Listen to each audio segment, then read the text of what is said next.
know what she said, she might just change your life. Well, here we are in studio. Me, Kate Wheeler, and Karen Malone who's the executive director of Willow.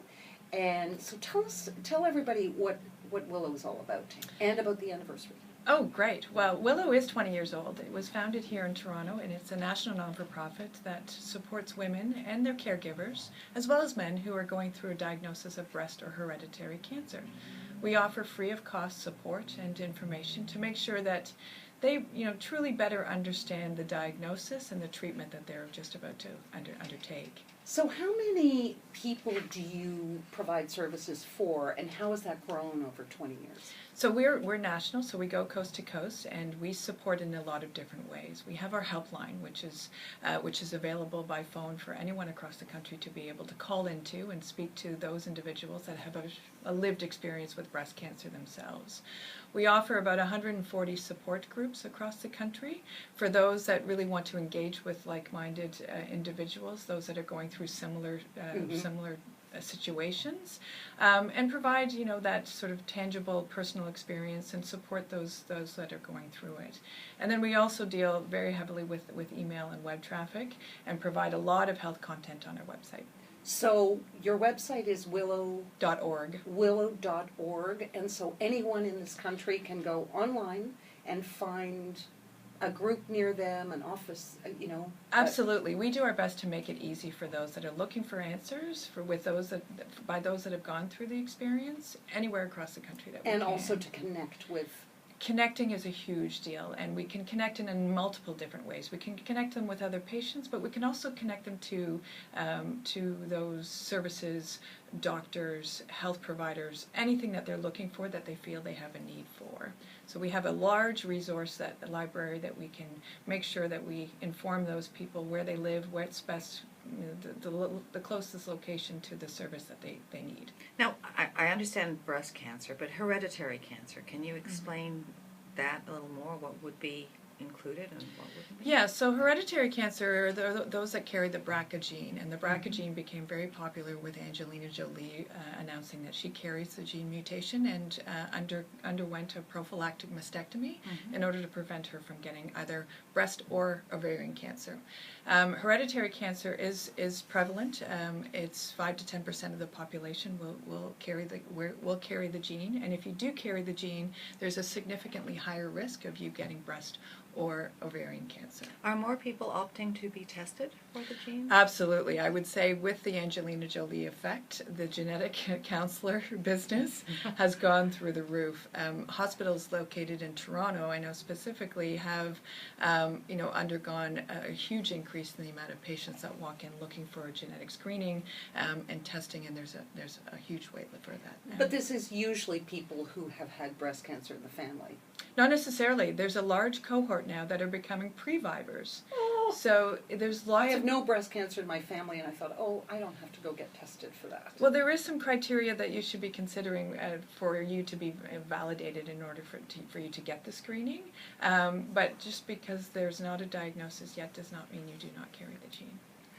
All right, so because this is women-centric, Eat to the Beat, which sounds fabulous, is celebrating its 20 years, and you have compiled all these fabulous women chefs that are going to be providing things. I'm just looking through the list. I mean, it's amazing. So tell us how this idea came about and who these 60 chefs are who are donating their time and their talent. Yeah, it truly is a who's who of Toronto chefs and caterers. Now, this event was founded 20 years ago by two sisters, Abigail and Lisa Slater.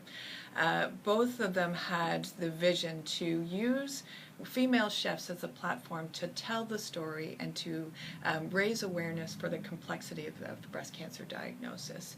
And they both themselves were immersed in the chef business and felt it was a great platform to be able to do that. It started small with a little lunch and has now grown to be this incredible event that will be held at Roy Thompson Hall in downtown Toronto. 600 people will be attending tonight.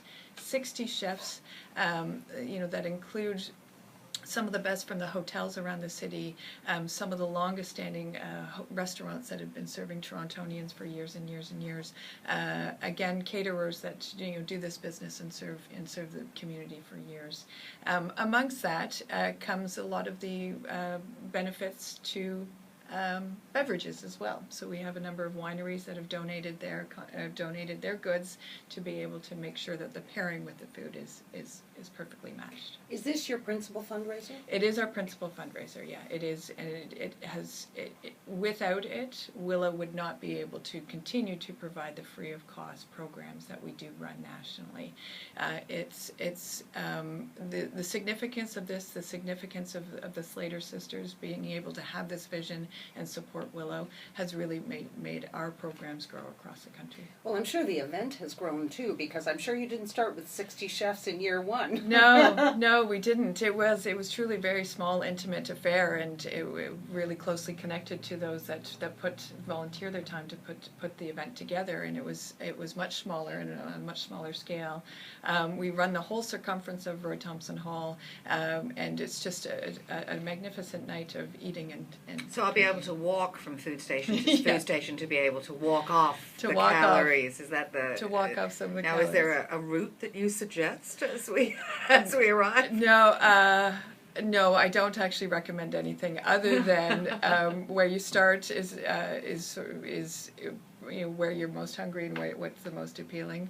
What are you looking forward to? What do you know? Because you know what's there, don't you? I do know who's coming, so there will be some delicious oysters that I believe that I will be starting with first. The other chefs from Crush and from the Hyatt Regency were both certainly people that we always look forward to having return, so I will make sure I go to their locations, and there's certainly some delicious pies and desserts coming from some of those. Madeline's cherry pie and ice cream. That just sounds good. That's just the title of the Yes. Madeline's. Well, Kate, you are not going to be in tomorrow, but Cassandra and I are supposed to be in tomorrow, but I don't know. We might have to do a best of. I don't know. We may not be able to move at the end of this night. All for a good cause, mind you, because Absolutely. we're hugely philanthropic here in this studio. Well, thank you. Absolutely. So with how many women, how many families do you connect with across the country in any given year? So if you look at the annual rates of diagnosis of breast cancer, there'll be 25,000 women diagnosed with breast cancer this year. There'll be about 200 men diagnosed with breast cancer this year. If you look at that on a regular basis and the diagnosis and treatment and surgeries that are required, we touch a lot of those on an annual basis, and they cycle through our programs as a method of support. Peer support, what we offer is peer support, again, have that lived experience being shared. We are becoming much more in demand. Willow is becoming much more in demand because it is now a proven strategy for a more effective healthcare model. The patient care continuum is much more effective when you have a better informed individual, a better informed patient, someone that has seen or heard of better options for them, have a space that they can ask questions that would make sense to their treatment plan and their diagnosis.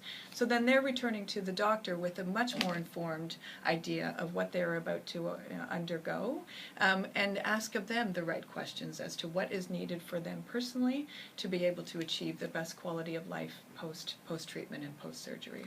And how do people find out about Willow? Is it something that doctors will tell you when you're diagnosed? Yeah, we are. We're one of those significant organizations that is referred to on a regular basis. There's not that many organizations across the country that provide the unique experience we do. Not only do we have those peer support workers that have the lived experience of breast or hereditary cancer, but we also have a health librarian on staff. And what she does is when we have someone call in, talk about their treatment or their diagnosis, our health librarian will research her case or his case and find the best information that would be best proposed for her treatment plan. So we do strongly believe in this tailored approach for each individual so that they can have better informed and better discussions with their doctors and physicians along the road. And probably a lot better than hitting Google up yourself and getting Well- more scared than anything else. Yeah, we do know that Dr. Google is very important, but it will heighten some fear in some people, and we know that when women and men that have been diagnosed, fear, stress, anxiety is certainly much higher than it would be otherwise, and when you are more informed, that level of anxiety just reduces immensely. So. Well, we're certainly looking forward to it. My stomach is rumbling already, and very excited to attend the 20th anniversary of Eat to the Beat at Roy Thompson Hall, all in support of Willow, which you can go online and find at willow.org. Karen Malone, thank you very much. Many thanks. Click the channel subscribe button for full-length interviews and more from What She Said here on YouTube.